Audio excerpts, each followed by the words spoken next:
নিবন্ধন বাতিল ভিডিওটা আগে দেখেন, এক পতিতারে কিভাবে বাস দিল এক মালয়েশিয়ান প্রবাসী। লঙ্ঘনের দায়ে বাংলাদেশ জামাতে ইসলামীর রাজনৈতিক নিবন্ধন বাতিলের বিষয়টি খতিয়ে দেখে দ্রুত আইনি ব্যবস্থা গ্রহণ করা। যেই মানকি কিছুদিন আগেও আওয়ামী লীগের হল চাটত, এখন আওয়ামী লীগ চলে যাওয়ার পর বিএনপি আসছে, ওই মানকি এই বিএনপির হল চাটতেছে।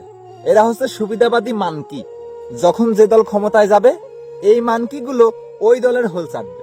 চাটুক, আমাদের কোনো আপত্তি নাই, আমাদের কোনো সমস্যা নাই। এই সমস্ত মানকি যদি বড় বড়তা ভালো লাগে নিক, কিন্তু সমস্যা একটা, আমি বাংলাদেশের সাধারণ একজন নাগরিক হিসাবে বলতে চাই যে জামায়াত ইসলামের যদি নিবন্ধন বাতিল করতে হয় তাহলে সেটা করবে বর্তমান প্রধানমন্ত্রী তারেক রহমান অথবা এমপি মন্ত্রী মিনিস্টার বড় বড় উপর পদে যারা আছেন তারা। তাও মেনে নেওয়া যায়, যাদের যোগ্যতা আছে তারা বলছে।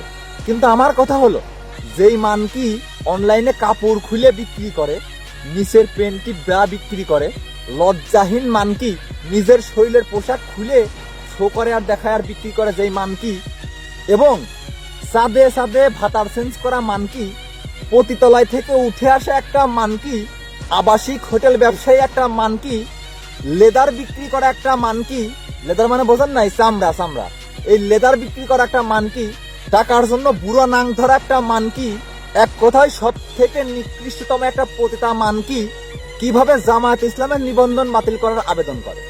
এইটা যদি কোনো ভালো ফ্যামিলির মেয়ে বা ভালো ফ্যামিলির ছেলে বলতো বা কোনো রাজনীতিবিদ বলতো তাহলে মেনে নেওয়া যেত, কিন্তু এই ঠ্যাং ফাঁক করা মানকি কিভাবে বলতে পারে?